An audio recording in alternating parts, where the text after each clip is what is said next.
I love hearing about totally crazy, random, violent encounters in places that I live, or at least live near. This is another story from my state of Georgia, where another person just decided that they were going to do a murder. I mean, they didn't actually do a murder in this particular case, but only because they are seemingly incompetent.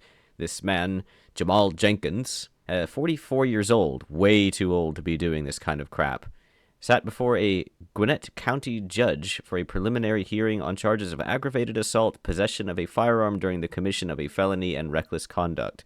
Reckless conduct is an overstatement here. So this guy was in Chick-fil-A. We're going to avoid any kind of, jokes about that. Look, I think everyone on the planet loves fried chicken, all right? It just happened to be in Chick-fil-A. It's just a coincidence, all right?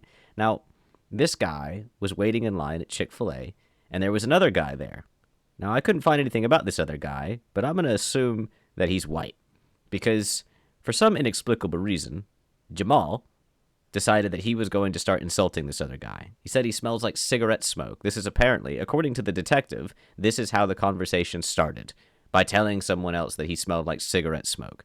I don't know if it was worded exactly like that or what was said in response, but Jamal then also called the victim a weirdo, and lastly called them a C asterisk asterisk asterisk asterisk asterisk R. Now, this is probably way too much information about me, but I immediately thought that said Coomer, and I was like, wait, they censored Coomer? So I clicked on the article. That was the only reason I even clicked on it. And then I thought, okay, they must have said something besides Coomer, right? Going through every possible iteration of what it could be, I eventually realized, oh, it's cracker. I see. Even as a white person, we're just so desensitized to it that it's like, and that's the thing, is like everyone gets so freaked out about everything. Like you can't say the N-word under any scenario. Like you're in the depths of Siberia and two white people can't say the N-word because someone might get offended by it, right? And as a result of that, society has been brought down by the unhealing wound of the N-word or the other C word, the one that's about women that I can't say. All of these kinds of ABCXYZ censorships to protect special people. Like you can't say WHORE because that'll hurt a girl's feelings, even though that's not even female specific. Like anyone can be a prostitute, but you're not allowed to say it. You're not allowed to say it's a dictionary definitive word, and yet you're not allowed to say it because it'll hurt someone's feelings. So in any case, this guy he called the other person all of these things, including the C asterisk asterisk asterisk asterisk asterisk R word, which is insane that you have to censor, considering that it's a food, it's a type of food. How do you censor that anyway? The response to this man repeatedly insulting him and calling him racial slurs was that he punched him. The victim, I don't even have a name for this guy. The victim punched the defendant, the man who was calling him slurs, and his response. Now, okay, you shouldn't punch. Let's just be clear. You shouldn't punch someone for insulting you. Like in a normal world where people weren't like constantly like if I guess prior to like everyone having knives and guns all the time and being psychopaths, then a punch would just be a punch, right? But that's no longer the case. A punch is no longer the case. So you really shouldn't respond to someone insulting you with punching them anymore. And this is a very good example as to why. In response to being punched one time, Jamal Jenkins pulls a Glock 42 from his pocket. Now, right there, I'm already thinking, hang on, his pocket? He had a pistol in his pocket. Not like a gun holster, but a pocket. Why not a gun holster? Did he not think he needed a gun holster? Did he like? I mean, it just seems so uncomfortable and awkward to have a gun and not have a gun holster. That's like having a fire alarm and not replacing the batteries in it. Like why? Like could he not just like figure out that he needed a gun holster, or was there a reason he had it in his pocket? Because when you say that he had a gun in his pocket, I'm immediately thinking of why would you have a gun in your pocket? Like I'm thinking like a hoodie, right? The big front pocket of a hoodie. And you've just got your gun ready to go, like a stick up. It's just like you're gonna rob the place, or you're just waiting for something to happen to you, and you need to be able to quickly access your pistol. I find it odd that he would have his gun in his pocket. That was my first thought. But he pulls his Glock 42 from his pocket and fires 3 shots. He hit the victim 1 time in the chest. 3 shots at point blank range in a Chick-fil-A. Like you got punched, and your immediate response is to pull out a gun. Already weird. You fire 3 shots and only 1 hits. I honestly I think that another bit of segregation that we need to implement for firearm safety in the country is having like well, I mean like IQ tests and background checks and all that stuff that people need to pass those sorts of things. But if you cannot hit someone with every single bullet at point blank range, you should not have the gun because what happens to those other two bullets? One could have flown out the window of the Chick-fil-A, then gone into some car and aced some pregnant woman who was pregnant with sextuplets or something. Like, anything could have happened. And the attorney says as much in the video that I'm about to play.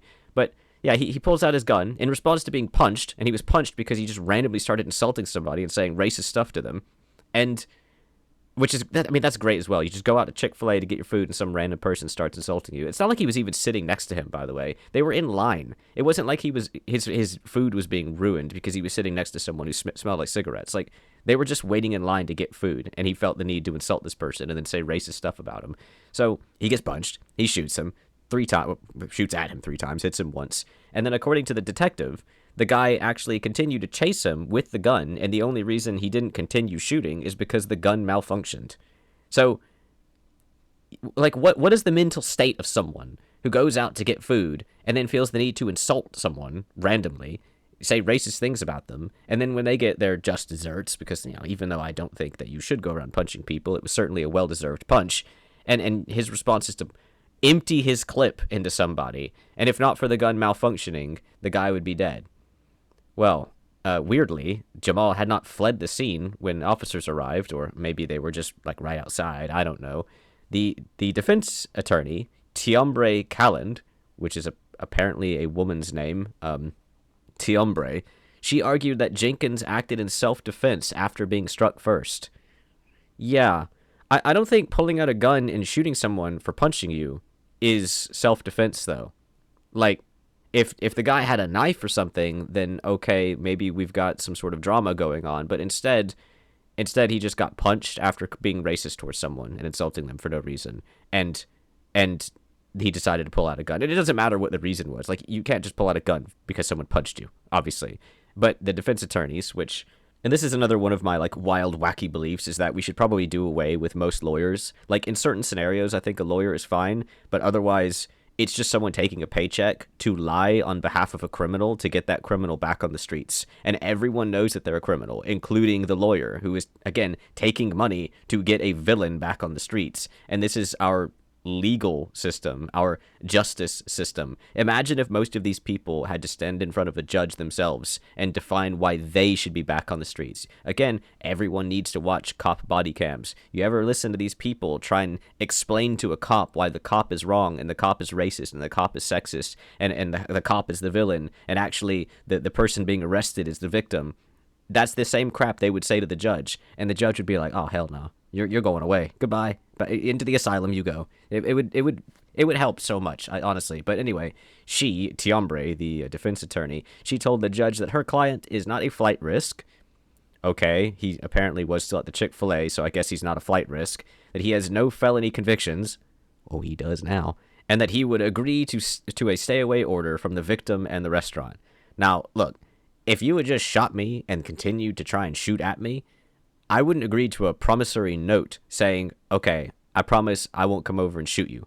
And if I was the Chick-fil-A owner, I wouldn't think that that would be good enough either. In fact, just as a person living in the state, or the country even, and I guess in this particular scenario, as a white person, I don't feel like a promissory note is a good enough response. Here's a quick video of it, of the court hearing. He already had his hand on the handgun in case things went bad. So that sounds pretty bad. I mean, I don't know how the detective would get such information. I mean, I guess you could say that he had his hand in his pocket. That doesn't necessarily mean that he had it like on the gun, but it's again like, who has a gun in their pocket? Only the people who intend to use it. Jamal Jenkins sat before a judge as a man accused of opening fire inside of a Snellville Chick-fil-A over the smell of cigarette smoke. Now the 44-year-old is behind bars without bond, charged with shooting a stranger in line at the restaurant on Scenic Highway. He initiated a conversation with him by telling him that he smelled like cigarette smoke. The Snellville order, but the judge. This is particularly weird. This is the I guess she's for the victim, the shooting victim's attorney. and I can't quite pick up her accent, but I do find it a bit funny. Judge sided with the prosecutors, who argue that Jenkins is a danger to the community. It's even by the mercy of God that we don't have more than several victims in this case. Anyway, this guy is now going to be going away for some amount of time. I don't imagine that you're going to get a slap on the wrist for shooting someone in the chest and then trying to shoot them over and over again. And as the attorney said there, she said by the mercy of God that no one else died in this, because the dude was just firing off stray rounds all over the place, missing his shots. I mean, I seriously, things like this. I have no problem with people having guns, but I just don't. I don't like seeing things like this. Someone walking around with a gun in their pocket, like they're just ready to use it at any given point. Like this isn't the right to bear arms. This is someone who has a gun with the intent of bearing arms, and I do think there needs to be some deeper restrictions on things like this. And I really wish that people would have to represent themselves in court. That would be just peak comedy, honestly. Put a camera on it, make people represent themselves in court, and then monetize it. Like, put a subscription on it and make it a television network. That would, I mean, I'd subscribe to it. Anyway, thank you for watching. I just was kind of irritated by this because it is relatively close to where I live. I mean, Gwinnett's not super close, but you live in the same general area, same state, same country, and you have people going out and shooting people because they're racist. And it's like, well, that's fun. That's great. And yet it's okay to be racist towards white people, which I am, because, we're the ones in power. Pretty sure the victim in this case doesn't feel like they were in power either. Feel like they were the one who was not in power. So thank you for watching. If you enjoyed, please do the YouTube things.